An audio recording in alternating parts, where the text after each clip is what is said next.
Siempre soñé ir a una expedición de descubrimiento, algo nuevo, descubrir una nueva raza de animal o una nueva especie de planta, o tal vez una rama evolutiva, algo acobijado por la madre naturaleza, y quizás lo he encontrado. Me habían preseleccionado para dirigir la expedición Amazonia que se había adentrado en la cuenca de las Amazonas en el valle de Yabari, cerca de la frontera con Perú. Les habían dado una ruta directamente de FUNAI, Fundación Nacional del Indio, que es el Departamento de Asuntos Indígenas de Brasil creado para proteger a las poblaciones nativas en el interior de la cuenca. La ruta que nos dieron conducía alrededor de las 14 tribus nativas conocidas que habían vivido intactas durante toda su existencia en la selva tropical. Habían vivido entre animales peligrosos, insectos y el clima, desarrollando sus propias formas de medicinas naturopáticas. Desde las raíces del árbol huasai que se muelen para ayudar en la salud de los riñones, la corteza del árbol tawari utilizada en tratamientos contra el cáncer, hasta el cordoncillo con sus propiedades anestésicas, muchas tribus han descubierto los secretos de la Amazonia. De hecho, la tribu Matsés que habita la región fronteriza entre Perú y Brasil había creado una enciclopedia de 1000 páginas de sus medicinas tradicionales. Todo esto con la ayuda de 5 chamanes y un grupo de conservación. Los Matsés hacían esto porque temían que ellos como tribu se estuvieran extinguiendo, queriendo así dejar una huella. Puede que no hayan prosperado como querían, pero sobrevivieron. El gobierno les había brindado ayuda para convertirlos a ellos y a sus porciones de selva tropicales en clases y regiones protegidas. Se impusieron fuertes multas e incluso penas de cárcel a los forasteros si alguien se acercaba a las pequeñas aldeas. Podría albergar enfermedades que ya habíamos superado con nuestro sistema inmunológico y medicina, lo que diezmaría a las tribus. Esto fue particularmente irónico, ya que buscábamos tratamientos entre ellos para nuestras dolencias que ya habían superado con sus sistemas inmunológicos y medicamentos. La misión fue financiada de forma privada, lo que solo significaba que uno de los gigantes de Big Pharma, la teoría de la conspiración de las grandes farmacéuticas, quería mantener un perfil bajo. Esto también significaba que probablemente habría un cruce de líneas de diferentes maneras.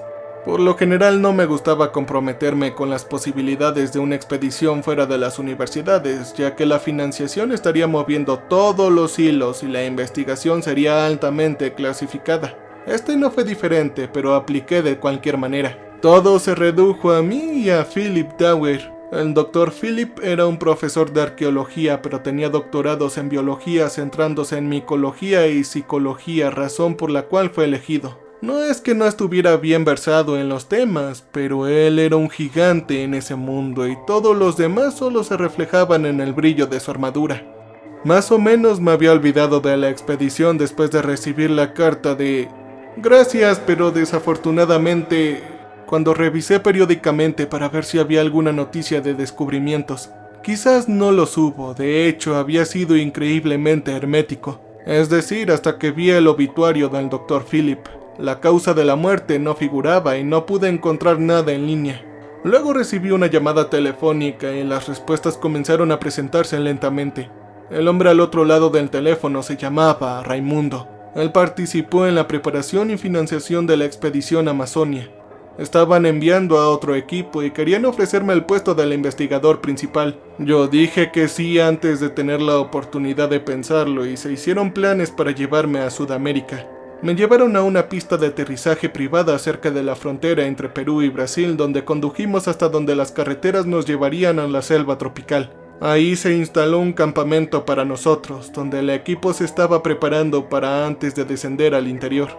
Finalmente, conocí a Raimundo y pude hacerle todas las preguntas que se habían estado acumulando desde la llamada telefónica. Él explicó que una organización privada de mapeo en la Tierra había estado usando una serie de drones con tecnología de sensores muy avanzada para trazar el suelo del Amazonas, los animales y la vida que lo llenaban. Algunos animales se alimentaban de algunos insectos que se alimentaban de ciertas plantas que tenían ciertas propiedades que eran altamente beneficiosas y rentables para las corporaciones medicinales occidentales.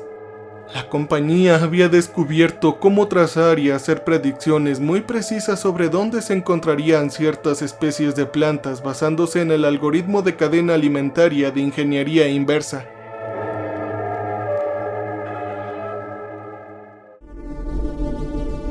Lo que habían descubierto era el Valle de Terra Natal y los restos de una civilización perdida que rivalizaba con los mayas.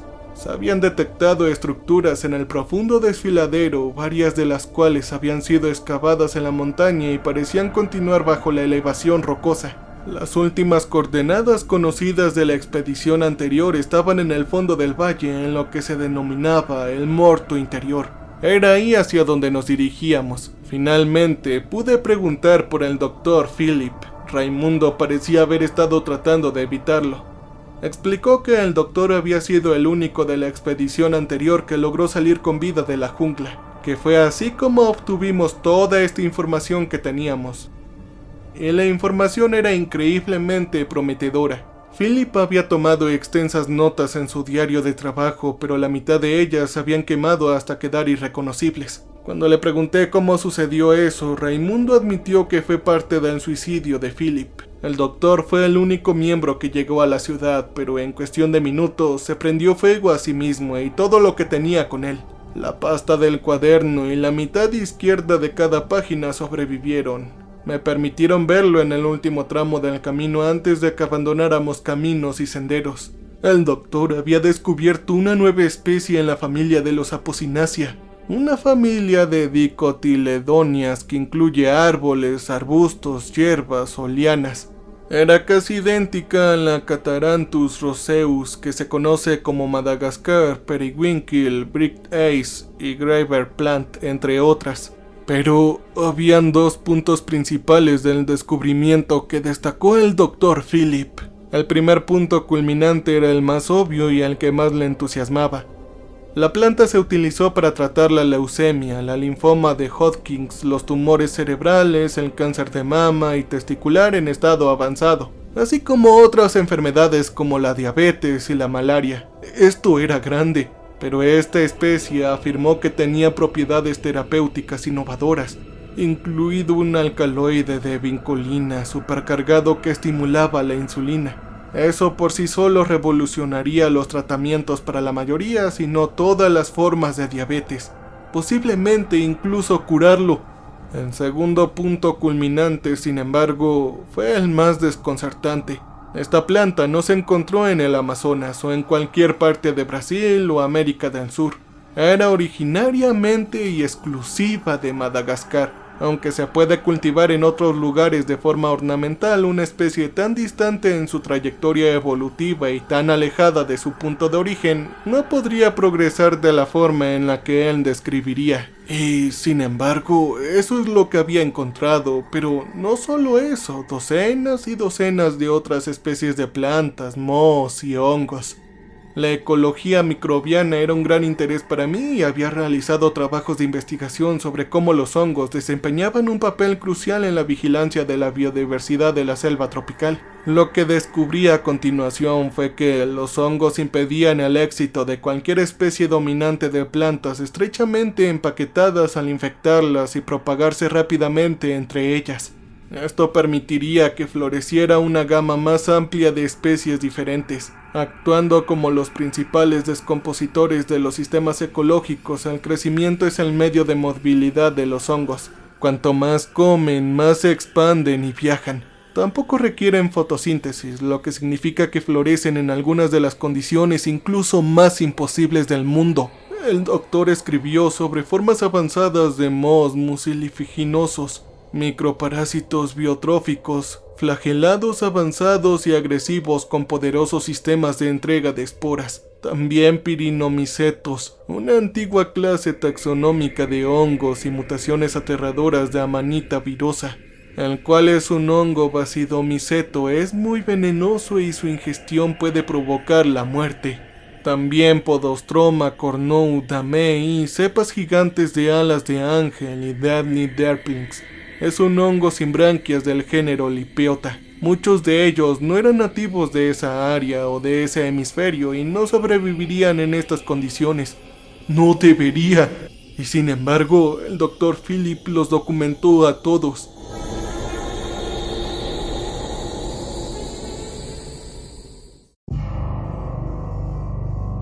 Llegamos al campo base final y conocimos a todos los que iban a entrar. Había un pequeño equipo de mercenarios que había sido contratado para hacer el viaje lo más seguro posible esta vez. Estaba dirigido por un hombre llamado Miller, con una mandíbula como un refrigerador. Esperaba no tener que lidiar con él a menudo. Raimundo también había traído el doble de guías locales, pagando el triple que el grupo anterior. Esta era una misión basada en resultados y tenía que rendirlos. Salimos al amanecer a pie, 2 de los guías a la cabeza y el resto cargando grandes botes para nosotros. Estaríamos transportando a través de varios pantanos entre largas caminatas que nos llevarían más lejos en tierras inexploradas, lugares en donde los pies nunca habían caminado antes, más profundo de lo que cualquier tribu había ido. Bueno, no cualquier tribu, no el que supuestamente habían encontrado. Escuché cantos de pájaros, alas revoloteando, movimientos animales. Escuchaba cómo las ramitas se rompían. Escuché gruñidos y algunos sonidos de animales. Habían cosas deslizándose, zumbidos, silbidos y agua corriente en algún lugar cercano. Por la noche los monos aulladores chillaban y las ranas arborícolas de colores brillaban y cacareaban como brujas. Y todo el tiempo el latido de mi propio corazón latía en mis oídos. Mis orejas estaban calientes. Sudaba por todo lo que traje en la primera hora. También estaba el olor acre de la humedad. Los árboles en descomposición y la vegetación, las plantas y los arbustos en descomposición. La dificultad para caminar se hizo evidente rápidamente. El suelo de la selva tropical estaba cubierto de rocas, árboles caídos, zarzas y hojas muertas que cubrían el suelo debajo de él, o lo que podría estar arrastrándose y justo debajo de nosotros en nuestros pies. El primer día hicimos 8 millas en las profundidades de la selva tropical, la cual era casi la mitad de lo que habíamos planeado. Todo esto era de particular preocupación porque se había detectado un frente de tormenta cerca de la costa de Lima y parecía dirigirse hacia el interior. Antes de irnos hubo una conversación sobre si esperar o no, pero en este caso el dinero habló y todos estuvieron de acuerdo. Los sonidos cambiaron de la mañana al día a la noche con un coro giratorio de caos burlón que atravesaba la jungla.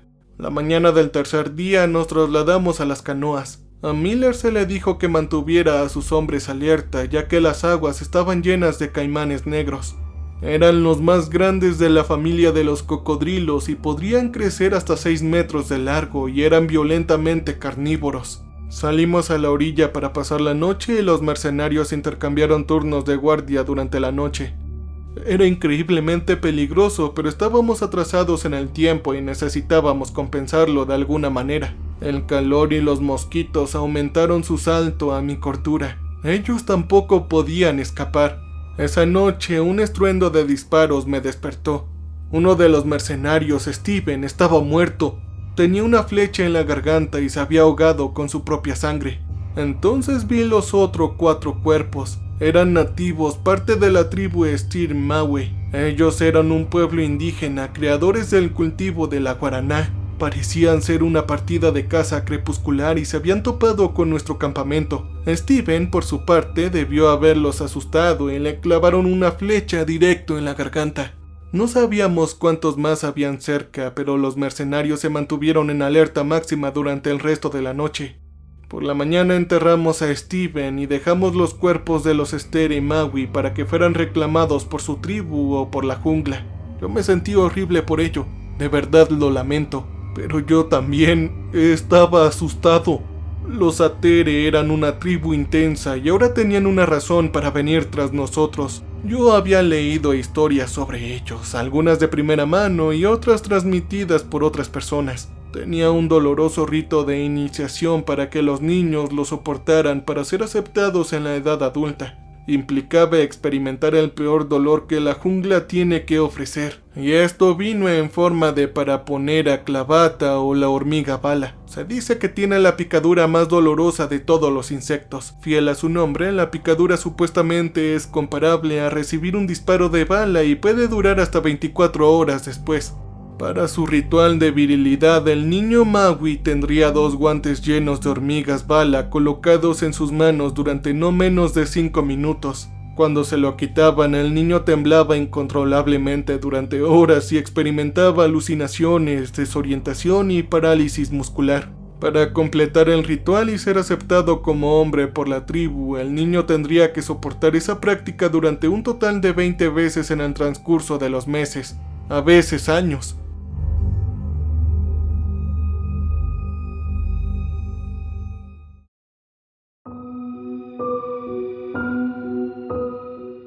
Y esos niños, ahora convertidos en hombres fuertes, resistentes y mortales en el bosque, podrían estar persiguiéndonos.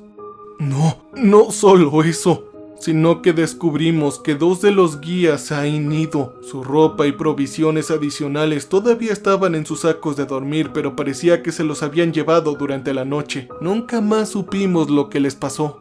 De regreso en los botes, los sonidos continuaron siguiéndonos como si se estuviera enviando una advertencia a lo que sea que se avecinara. No pudimos saber si los sonidos eran cantos reales de pájaros o de cuerdas vocales nativas. Entonces vi movimiento debajo del bote. En el agua debajo de nosotros era algo grande como un tubo y escamoso. ¡Oh no! Era una jodida anaconda verde. ¡Una grande! Nuestros guías nos indicaron a todos que sacáramos los remos del agua y mantuviéramos nuestros movimientos lento. Observé cómo la enorme serpiente zigzagueaba debajo de nuestra canoa. Su largo cuerpo parecía no tener fin. Debía tener más de 10 metros de largo. En algún lugar cercano hubo un chapoteo, luego otro y otro. Los mercenarios levantaron sus armas apuntando el agua y la línea de árboles, esperando que se presentara un objetivo. El movimiento atrapó mis periféricos. En la parte posterior de la guía, frente a mí, en su nuca había un 100 pies gigante amazónico. La criatura subía por su espalda hasta su cabello largo, donde desaparecía en él. Miré por el borde y vi que la cola de la anaconda desaparecía delante de la canoa y el agua debajo de nosotros asentó. Rápidamente lancé al 100 pies gigante de la espalda de la guía y la arrojé al agua. Debió haber tenido más de 50 centímetros de largo y 2 pulgadas de espesor. Finalmente llegamos a la orilla y volvimos a pie para lo que sería otro día completo, abriéndonos camino a través del denso bosque. Uno de los mercenarios cayó tras ser mordido por una mazuarana. Afortunadamente teníamos una farmacia completa de antídotos para las vastas categorías de venenos de serpientes, arañas e insectos con los que nos encontrábamos. Al 4.º día, los sonidos de la selva cesaron. Era como si alguien hubiera presionado el botón de silencio. Tanto los animales como los insectos habían prevalecido durante todo el viaje, pero en un momento parecía que no avanzaban más. Y poco tiempo después de la introducción del silencio, llegamos al valle de Terra Natal. No podíamos verlo, por supuesto, ya que las cubiertas de abajo lo bloqueaban. Descubrimos un antiguo camino tallado en la pared plana y rocosa del desfiladero. Conducía por el otro lado escarpado de la montaña. Dejamos las canoas arriba y descendimos solo con el equipo que podíamos llevar. Era aterrador mirar hacia abajo, siguiendo las escaleras desgastadas por el tiempo mientras desaparecían entre las copas de los árboles densos. A medida que nos acercábamos a los pabellones, la temperatura descendía notablemente. Caímos por debajo de la línea de árboles y todo el terror que había sentido desapareció y fue reemplazado por un asombro absoluto. Observé docenas de pequeñas estructuras de 1 o 2 pisos excavadas en el costado de la pendiente rocosa. Se construyeron otras casas más pequeñas con lo que parecían ser enormes bloques ciclópeos de piedra caliza, arcilla, barro y se alinearon en el suelo del valle. Así que había una jodida ciudad aquí. Y lo que decía el Dr. Philip entonces era cierto. Traté de mantener mis ojos en el camino que se estrechaba delante de mí, pero era imposible no volver al descubrimiento monumental de abajo. La ciudad tenía una gran línea recta a lo largo de su centro, con marcas en toda la estructura que se construyó a su alrededor. La luz del sol brillaba sobre una de las marcas. Miré hacia arriba y vi que había una amplia abertura entre los distintos pabellones de arriba. La luz del sol encontró el agujero y atravesó la ciudad siguiendo la línea de un extremo al otro. De repente se me ocurrió, La tribu había construido las estructuras de esa manera, creando esa línea con marcas para usar la luz cambiante desde arriba como un reloj de sol para decir la hora. Simplemente fascinante. En el otro extremo de las marcas, donde el sol desaparecía y señalaba que había llegado el anochecer, estaba lo que parecía ser la entrada principal de la montaña a lo que fuera que había dentro, presumiblemente más estructuras.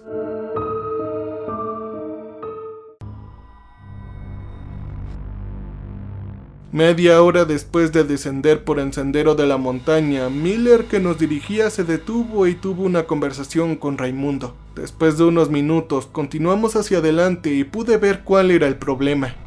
Había un hombre en el camino, claramente un miembro de la expedición anterior. Estaba tendido de espaldas, completamente muerto. Una gran protuberancia aterradora había brotado de su pecho. Parecía una rama de árbol afilada y petrificada con espinas clavadas en los costados. Nos turnamos para pasar por encima de él y se volvió más inquietante cuando noté que el hombre no había sido destrozado por animales, insectos, gusanos ni nada. Él se estaba descomponiendo lentamente con su piel que se estaba volviendo tan blanca como el crecimiento que brotaba de su pecho. Durante el resto del camino hacia abajo, el hombre extraño era todo en lo que podía pensar. Quedaba otra media hora de colocación cuidadosa de los pies. ¿Qué había llegado tan lejos? Finalmente llegamos al final del camino y caminamos entre las estructuras. Eran increíbles de presenciar. No eran simplemente las típicas chozas de barro. ¡Oh, no! Fueron construidos con bloques monolíticos de piedra caliza sólida superpuestos uno encima de otros. Había formas de rocas colosales que se balanceaban sobre otras, haciendo que Disneylandia pareciera un juego de niños. Inmediatamente me acordé de la historia de un inmigrante letón que había construido el castillo de coral en Homestead, Florida. Es el único hombre que afirma conocer el secreto de cómo se construyeron las pirámides egipcias y apoyó la afirmación al construir en solo un complejo completo de bloques de coral, todo con un peso de hasta 30 toneladas cada uno en su patio trasero. Dentro de los muros del castillo había numerosos acertijos aún por resolver. Aunque el hombre había sido contactado por universidades, ingenieros tecnológicos e incluso el gobierno mantuvo los secretos con él y se los llevó a su tumba. La tribu, quienes quiera que fueran, habían descubierto los mismos principios, métodos y técnicas para construir estas estructuras. Miller y los mercenarios nos condujeron a través de la ciudad. Las armas estaban apuntando hacia arriba y hacia las aberturas oscuras y vacías de los complejos. Fue espeluznante, con los únicos sonidos en este valle masivo viniendo de nosotros. Bajamos por el desfiladero y llegamos a la gran grieta con la gran entrada tallada. La luz del sol estaba en un punto en el cielo donde formaba un ángulo con el dosel que se abría y atravesaba el umbral rocoso, iluminando lo que parecía ser una enorme caverna. Subimos una larga escalera con tallos en los rodapiés hasta la entrada. Nos escabullimos a través de los arcos grandes y bellamente estructurados a un pequeño pasillo. Las paredes estaban cubiertas de tallos en varios idiomas. Luego estaban los jeroglíficos. Eran claramente egipcios, pero eso era todo lo que cualquiera de nosotros podría decir. Habían imágenes talladas en el techo que representaban batallas entre reyes y gobernantes extranjeros, hombres y criaturas. Las paredes estaban tan bien revestidas con soportes para antorchas y cada 4 pies había un pozo de fuego. Mientras admiraba la obra de arte y la supuesta historia documentada de la tribu a la luz que se reflejaba en el pasillo comenzó a atenuarse. Las hojas entraron volando, escabulléndose por el suelo, pasándonos y entrando en la gran caverna que teníamos delante. El trueno estalló en la distancia. La luz desapareció de la diminuta abertura en las marquesinas de arriba cuando las nubes cubrieron el cielo. Fuimos arrojados al crepúsculo. El aire pasó a nuestro lado como una brisa helada y silbaba a través de la enorme cámara. La tormenta estaba aquí y estábamos a punto de ser empujados a las grandes cavernas para pasar la noche. A nadie le gustó la idea, pero la realidad era que ahora estaríamos atrapados aquí por varios días. Una semana tal vez, y esta tormenta podría durar aún más. La lluvia golpeaba con fuerza y supimos que estábamos durmiendo en la caverna principal para pasar la noche. Solo teníamos que explorar y encontrar un lugar más seguro. La caverna en sí era una vista magnífica, aunque estaba oscuro teníamos luces encendidas y pequeños generadores, así como bengalas para observar nuestro entorno. Habían docenas de entradas y escaleras que conducían a túneles peatonales y habitaciones pequeñas. Cuanto más nos adentrábamos, más parecía ser un complejo de viviendas en masa tallado en la roca que se extendía hasta el interior de la montaña. El centro de la gran caverna parecía actuar como una especie de patio y en el medio había un agujero de 10 metros de ancho. Estaba rodeado de grandes pozos de fuego. El agujero tal vez tenía 40 pies de hondo hacia abajo en la tierra. En el fondo habían formaciones masivas de piedra caliza. La erosión había formado un laberinto de rocas irregulares con forma de aguja que apuntaba hacia arriba como una trampa para osos dispuesta de forma natural. Un horrible hedor emanaba de él.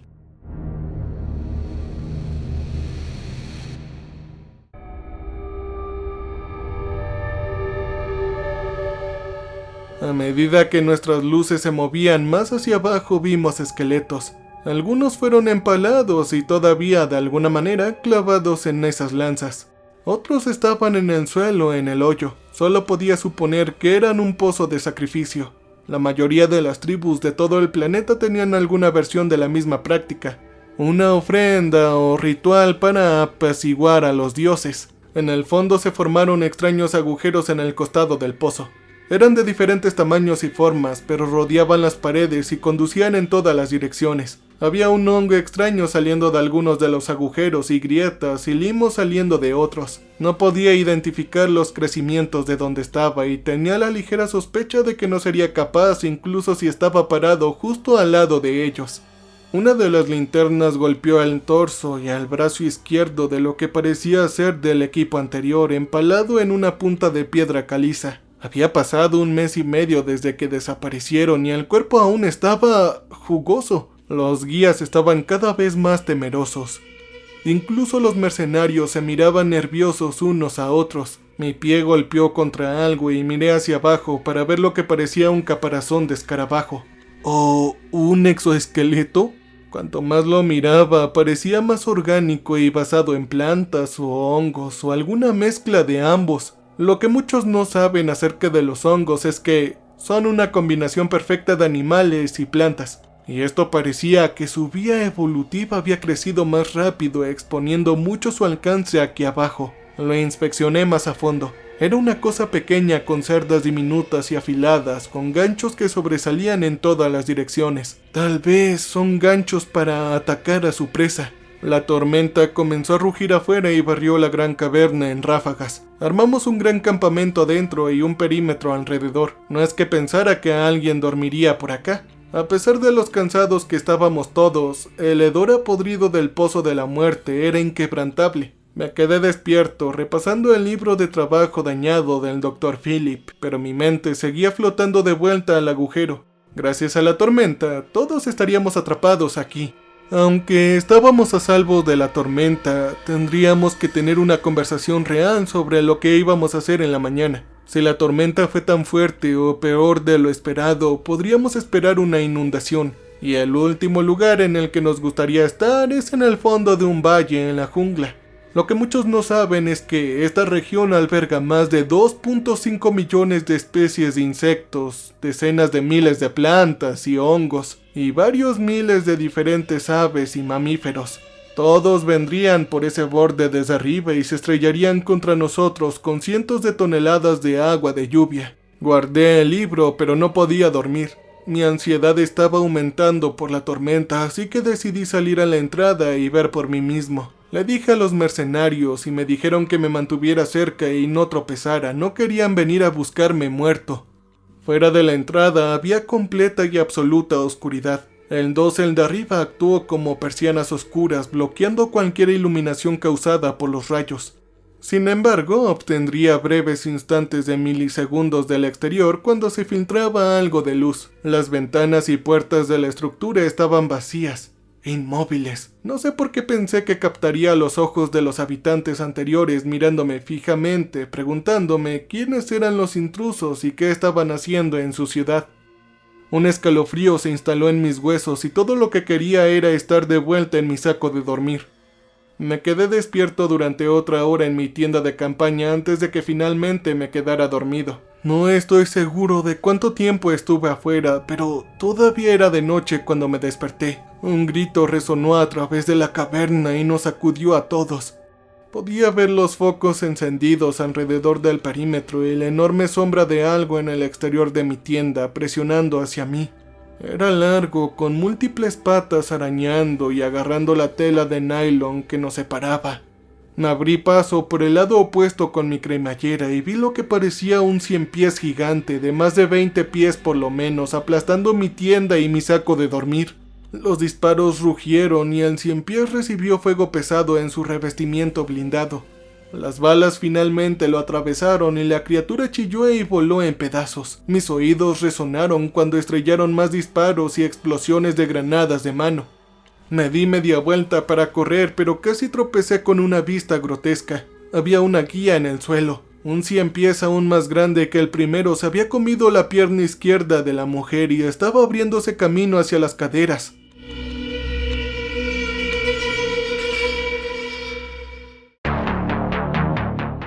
La criatura debió haber usado alguna neurotoxina cuando lo mordió por primera vez para paralizar a una mujer y luego comenzó a comérsela. La mujer pronto comenzó a sentir todo el jodido dolor. Escuché que una lata de metal golpeó el suelo y rodó debajo del 100 pies y de la guía. Entonces mis oídos se taparon y sentí una fuerte presión que me devolvía y aterricé sobre otro guía que había sido masticado por la mitad.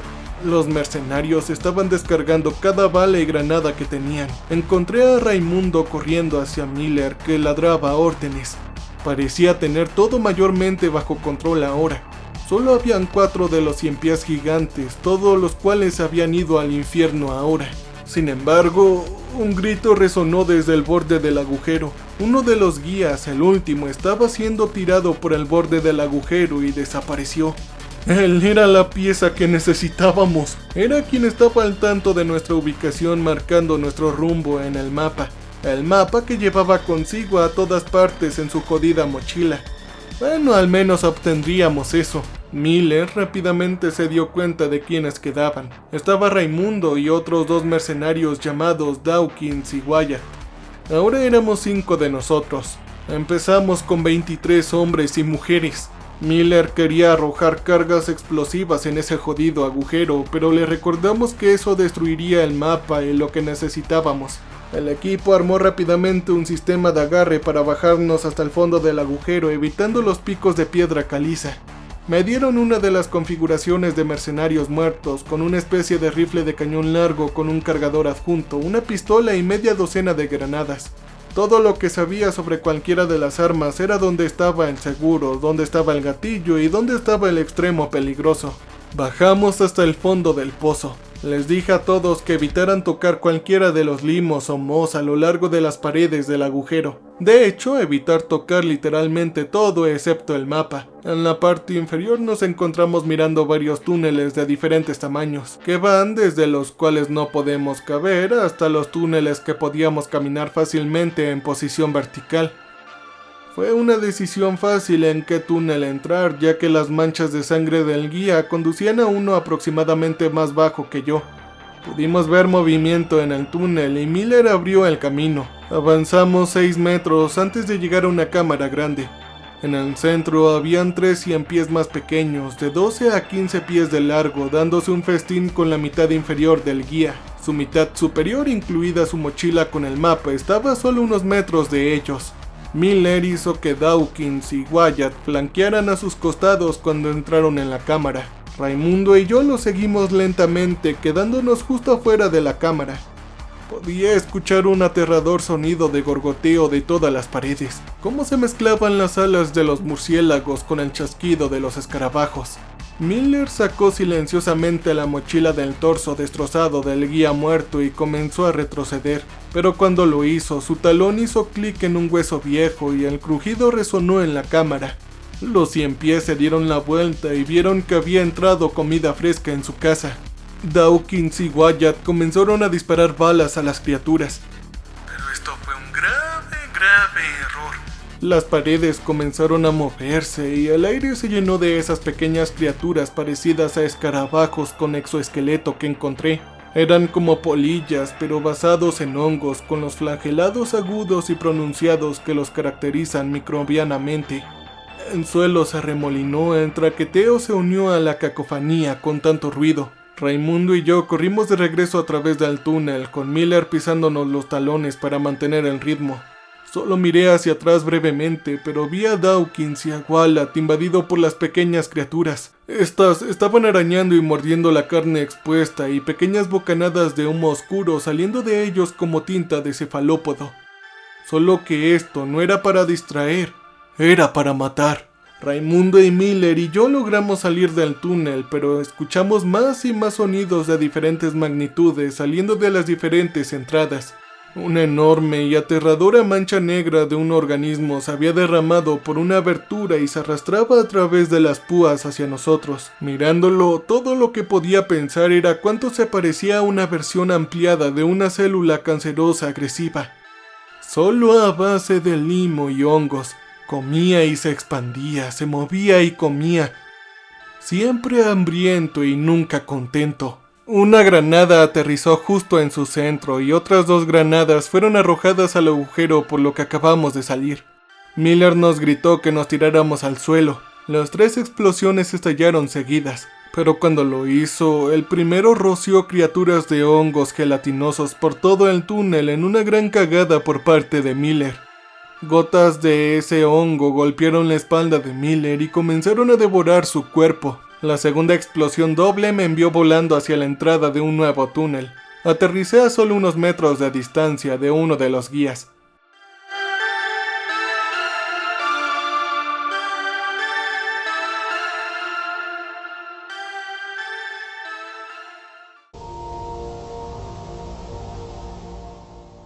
El túnel estaba cubierto de un hongo asqueroso que se rezumaba con grandes hongos en forma de dedos que se extendían. La pobre guía estaba siendo absorbida por el costado de la pared. La mitad de su rostro tenía ahora el mismo color y textura de los crecimientos y aún estaba viva. Su piel se deslizaba fuera de su cuerpo y se unía a un horrible mosaico de otras pieles, como si fuera una colcha. Todas parecían pertenecer a nuestro equipo o al anterior. Vimos al menos 5 juegos de rostros en él, ondulando como una cama de agua cancerosa. El brazo de la guía se desgarró y se separó de su cuerpo e empezó a arrastrarse hacia mí. Raimundo me levantó y me condujo de vuelta a las cuerdas. Vi cómo salía humo del túnel, pero pude oír que el escurrimiento comenzaba de nuevo. Nos agarramos a las cuerdas y rápidamente nos levantamos, trepando alrededor de los hongos en expansión, extendiéndose y tratando de tocarnos. Raimundo trató de pasar junto a uno, pero le arrojó un gas oscuro. El vapor parecía corrosivo y rápidamente quemó su ropa y su piel. Miller siguió disparando. Recargaba y disparaba, recargaba y disparaba. Él fue la única razón por la que logramos salir del foso. Solo me volví una vez y vi sombras que venían detrás de nosotros, ocasionalmente iluminadas por los fogonazos de la ametralladora de Miller. Y en esos breves parpadeos de luz vi creaciones de pesadillas de la naturaleza que casi me llevaron a un estado de parálisis inducida por el miedo. Afortunadamente, Raimundo estaba ahí y no me dejaba de gritar que subiera. Me arrastré sobre la cornisa y volví a la gran caverna principal tirando de Ray hacia arriba. Su piel se estaba volviendo ahora negra en grandes manchas, como si se hubiera sido infectado por una forma rápida de congelación. Pero él siguió moviéndose y disparando hacia el pozo, brindándole cobertura. Me volví y vi que los cuerpos de los mercenarios y los guías restantes ya no estaban en el antiguo campamento y criaturas grandes parecidas a caracoles parecían estar absorbiendo o bebiendo la sangre que quedaba en el suelo. Había un gran revoloteo arriba y vislumbré murciélagos con múltiples juegos de alas sumergiéndose y mordiendo. La tormenta de la jungla estaba rugiendo afuera y todo lo que podía pensar en términos de planes era esconderme en una de las estructuras exteriores de la ciudad e intentar subir por el camino cuando la tormenta pare al amanecer. Esperaba que el camino hacia arriba no se hubiera desvanecido todavía. Miller salió con trabajos del pozo, con heridas abiertas en forma de cortes afilados alineadas en su cuerpo. Intentó correr hacia mí, pero algo del foso lo detuvo. 2 pedipalpos gigantes, una sobre cada hombro, se estrellaron y un chorro de sangre brotó de la boca de Miller.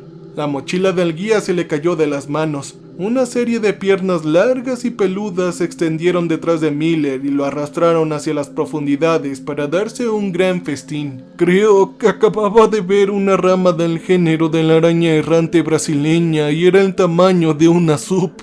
Y había mucho más que eso. Ray encendió una bengala y chillidos brotaron del agujero como si el mero toque de iluminación en su piel hubiera sido cáustico. Agarré a Ray por el hombro, que ahora se estremecía de dolor a cada paso, y corrimos hacia el pasillo que conducía a la salida. Él estaba buscando a tientas en su bolso y sacó un explosivo de forma rectangular. Lo reconocí como una carga C4. Hizo clic en el temporizador y lo soltó mientras corríamos. Una inquietante sinfonía de espantosos sonidos brotó de las profundidades del pozo, persiguiéndonos hacia las escaleras resbaladizas y desmoronadas por las lluvias. El C4 finalmente explotó, enviándonos volando por encima de la escalera y aterrizando con fuerza en el suelo.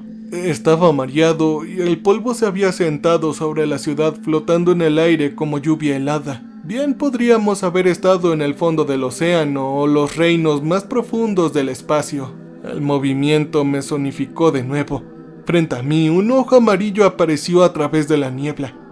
A medida que se acercaba, vi que era una anaconda gigante con su cara del tamaño de una mesa de comedor, pero la mitad se lo llevó a la explosión del C4. Vino hacia mí rápido, pero una ráfaga de disparos rugió a mi lado. Ray estaba de espaldas, luchando por levantarse, pero sacó su ametralladora y disparó contra la enorme anaconda. La jodida serpiente recibió un fuerte golpe y rápidamente se deslizó hacia la niebla. Fui a con Ray, que ahora apenas podía trotar. Lo conduje directamente por la autopista de la ciudad, luego a la derecha, vi el camino rocoso hacia arriba. Todavía estaba lo suficientemente lejos, pero se veía hermoso, como una escalera literal hacia el cielo, grabada en la ladera de la montaña. Ray cayó gritando. Sus rodillas estaban sangrando y las partes ennegrecidas de su cuerpo se habían solidificado y se sentían como madera pura. Traté de ayudarlo, pero no podía avanzar y ciertamente no podía subir por el camino lluvioso y roto y salir de este agujero infernal. La lluvia caía sobre nosotros y las hojas y las ramas azotaban el pueblo. Miré hacia atrás, pero no pude ver la entrada a la caverna. Conduje a Ray a una de las estructuras altas y lo llevé a una habitación en el segundo piso. Se acostó quedándose muy quieto. Lo vi morir en el transcurso de unos minutos. Todo su cuerpo finalmente se ennegreció y solidificó. Luego el pobre hombre se abrió como madera quemada. Los efectos de los mohos mucilaginosos en el pozo fueron rápidos y devastadores. Yo ya estaba demasiado aterrorizado para moverme. Simplemente me senté ahí y pensé para mí mismo, tratando de desglosar la mayor cantidad de eventos que pude. Los diferentes insectos, hongos muy avanzados, que eran muy susceptibles a la luz. Eso estaba claro.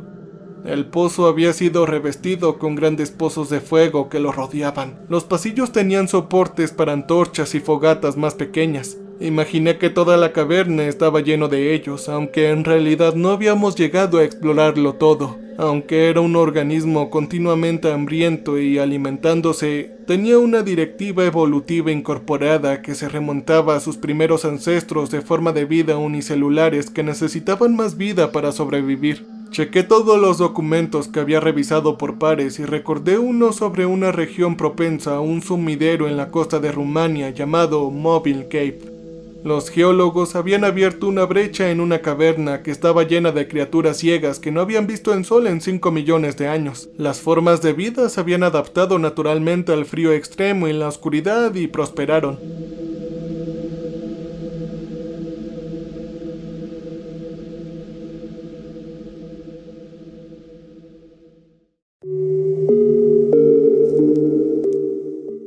La cueva había desarrollado el único ecosistema totalmente subterráneo conocido por la ciencia. Parece que nosotros hemos encontrado algo similar. El cuerpo de Ray sufrió un espasmo. Su cabeza se inclinó hacia un lado y su frente comenzó a expandirse, empujando hacia afuera. Me di cuenta en este punto que iba a explotar, probablemente esparciendo algún tipo de esporas en su entorno inmediato. Agarré el arma que no sabía cómo usar y la bolsa del guía y corrí por el pasillo hacia la habitación en la parte trasera de la estructura. Entré en la habitación y escuché una pequeña y carnosa explosión en la cabeza de Ray. Luego pequeños aleteos, chirridos, llantos y silencio. Miré por las ventanas y pude ver el camino desde aquí. Me di la vuelta y vi algo en la esquina. No, alguien. Un hombre. Parecía ser un miembro del equipo anterior. Hacía tiempo que estaba muerto. Al igual que el primer miembro que vimos en medio del camino, este hombre tenía crecimientos horribles que explotaban fuera de él. Pero esta vez, el moho que parecía madera petrificada había salido de su garganta, desalojando su mandíbula, que ahora colgaba cerca de su pecho. Una ametralladora descansaba en su regazo. El hombre había escrito en la pared con su propia sangre el siguiente texto: «Y ellos tenían un rey, el ángel del abismo, cuyo nombre en la lengua hebrea es Abaddon, pero en la lengua griega tiene su nombre como Apolión, R9,11». Yo no estaba al día con mis versículos de la Biblia, pero supuse que la R significaba rebelión, o revelaciones. El resto no me llenaba de esperanza. Observé al hombre que claramente había pensado que podía esperar a que pasara lo que fuera que viniera detrás de él. Me pregunté cuántos miembros más del equipo anterior estaban esparcidos por las estructuras esperando la misma situación. Revisé la ventana que se abría en la pared y vi un breve relámpago, la cola de un 100 pies gigante entrando por la entrada del primer piso a la estructura en la que estaba. Por supuesto, nos había encontrado. Por supuesto que sí. Nuestros olores probablemente flotan en el aire como un delicioso camino de migas de pan. ¡Tengo que salir! Agarré mi chaleco de suministros, pistola y mochila junto con la bolsa del guía, salté por la ventana y bajé hasta el techo del siguiente nivel. Los paneles de madera debajo de nosotros me sostuvieron durante un paso antes de colapsar y dejarme caer encima del 100 pies en el primer piso. La jodida criatura chilló retorciéndose y mordiéndose tratando de llegar a mí. Apreté mi puño sosteniendo la ametralladora y exploté rondas en el suelo y en la parte inferior de la criatura. El 100 pies entró en pánico y deslizó su largo cuerpo por la ventana. Yo salí por una ventana que se abría en el lado opuesto y me encontré de nuevo en la pasarela principal siendo golpeado por la lluvia. A la derecha vi el camino que me llevaría arriba. Estaba a unos 40 pies de distancia. No miré a la izquierda y comencé a correr. Yo podía escuchar horribles chillidos sacudiendo la ciudad bajo el rugido del trueno constante y solo vislumbré mi entorno cuando los esporádicos relámpagos se colocaron a través de la abertura del dosel. Pero escuché y vi lo suficiente para saber que algo estaba justo detrás de mí. Me giré apretando el gatillo de nuevo y rociando balas lo que estaba detrás de mí. El fogonazo iluminó lo que creo que era una hormiga bala del tamaño de un oso parto. Mis disparos habían cubierto su cara y retrocedió frenéticamente lanzándose por un callejón lateral. No podía imaginar cómo se sentirían las mordeduras de una de esas criaturas. Seguramente me partiría en dos.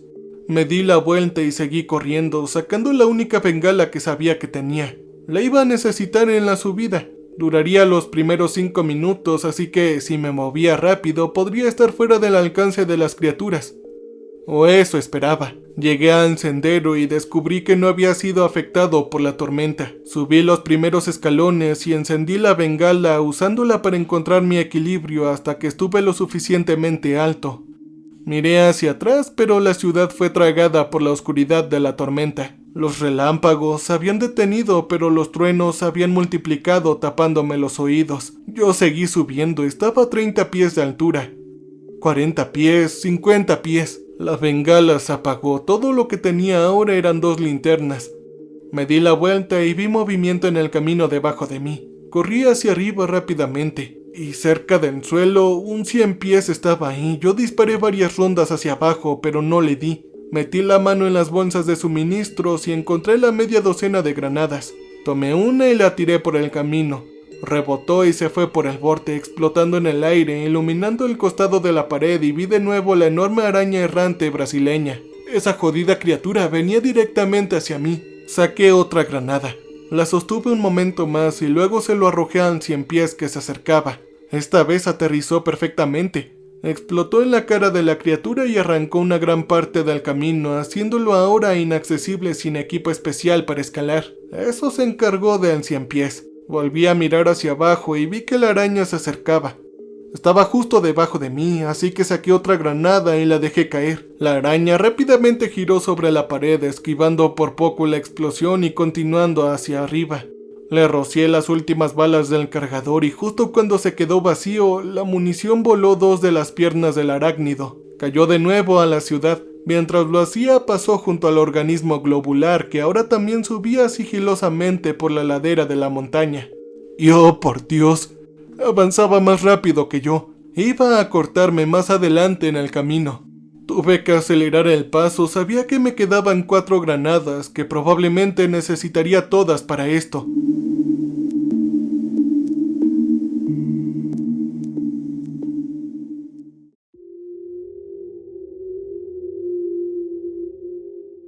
Yo estaba a 3 metros de él, ya que se estaba acercando al camino por delante. Decidí que era el momento. Saqué el estante de granadas y rompí los pasadores de los 4. Me incliné sobre el borde del camino y con la mano oculta arrojé el paquete a la mancha que se deslizaba. ¡Genial! Fue un lanzamiento perfecto y el momento no podría haber sido mejor. La criatura explotó en 1000 pedazos, enviando pequeñas y grandes partes de ella cayendo de vuelta al pueblo. Sin embargo, el camino tampoco pudo soportar la explosión y comenzó a desmoronarse, cayendo pedazos debajo. Corrí por el camino tratando de pasar la sección derrumbada. Sentí que mis piernas se estremecían cuando toda la losa de roca se estremeció. Cada movimiento era crítico mientras trepaba, las uñas de los dedos se rompían y las puntas de los dedos se trituraban. Apenas me las arreglé para agarrarme con la mano y me levanté justo cuando el camino debajo de mí se desmoronaba. Los escombros rocosos caían sobre las criaturas de abajo. Había muchas más especies de todo lo que había visto anteriormente. Cosas de pesadillas, cosas que desearías que fueran inventadas. En el último momento en que los vi, con la chispa de un rayo, supe que nunca sería el mismo hombre que era. Saber que estas horribles cosas son posibles me hizo temer por el futuro de la humanidad. Pero la tormenta no había disminuido y me faltaba mucho para llegar a la cima. Empujé a través del dosel, tomándome un momento para echar un último vistazo a las pequeñas estructuras, la ciudad, el movimiento de cosas que con suerte nunca dejaría en este lugar. Luego continué y subí finalmente llegando a la cima del camino. Me dirigí al sitio donde escondimos las canoas y encontré 2 bolsas de suministros adicionales y una tienda de campaña. No podría dormir aquí. Agarré el bote más pequeño y 2 remos por si acaso y comencé a arrastrarlos por la selva. Conocí una buena parte del camino durante las próximas horas y pude seguir nuestro camino anterior a partir de las marcas que habíamos dejado.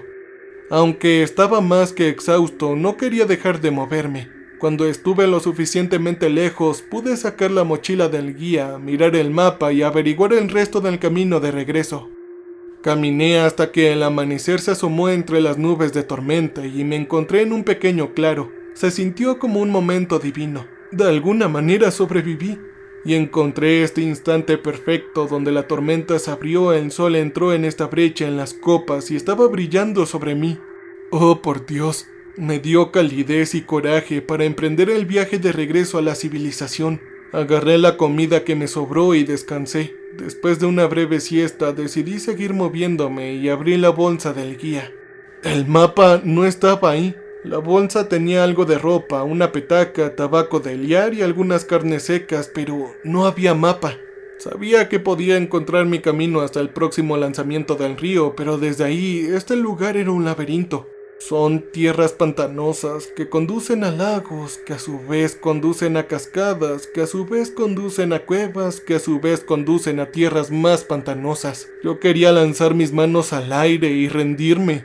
Esto era una pesadilla, pero el sol de arriba siguió brillando sobre mí y seguí moviéndome.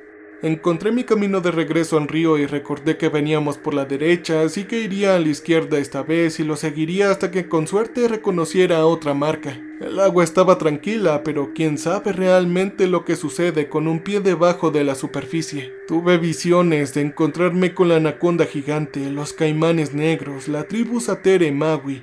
Imaginé que ya habían encontrado los cuerpos de sus muertos en nuestros antiguos campamentos y que me estaban buscando. Más adelante vi una pequeña península que reconocí como una de las que habíamos despegado para entrar en este tramo de agua. Pude ver uno de nuestros antiguos campamentos y decidí parar allí para pasar la noche. La jungla es especialmente ruidosa y tenía pesadillas sobre todo tipo de cosas que se arrastran, andando debajo de mi piel y saliendo de las heridas abiertas. Sentí un dolor agudo en la pierna y me desperté.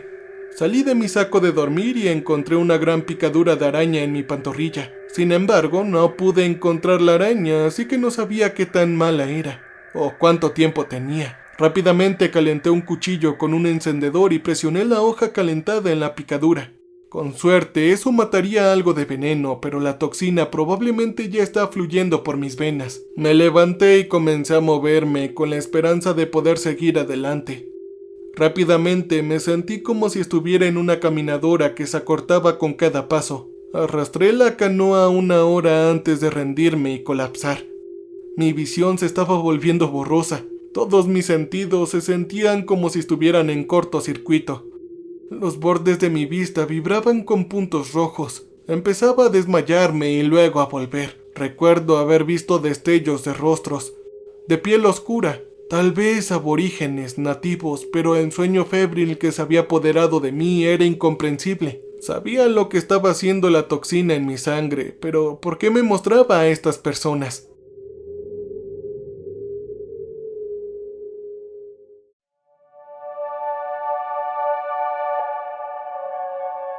¿Era culpa por los hombres que habíamos matado y dejado? Tal vez esta era la forma en que la jungla saldaba lo que le correspondía. Mi visión de repente se volvió negra para siempre y sentí que mi cuerpo se movía. Entonces, nada. Me desperté una semana después en el hospital. Las caras que había visto eran de la tribu Satere Mawi. Ellos me encontraron, me cuidaron y me dieron su propia medicina. Luego me llevaron al pueblo más cercano.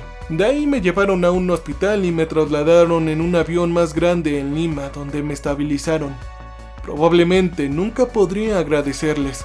Iba a tener que dar un informe de lo que pasó. Ray tenía inversiones que querían saber dónde estaban sus plantas exóticas para fabricar medicamentos caros.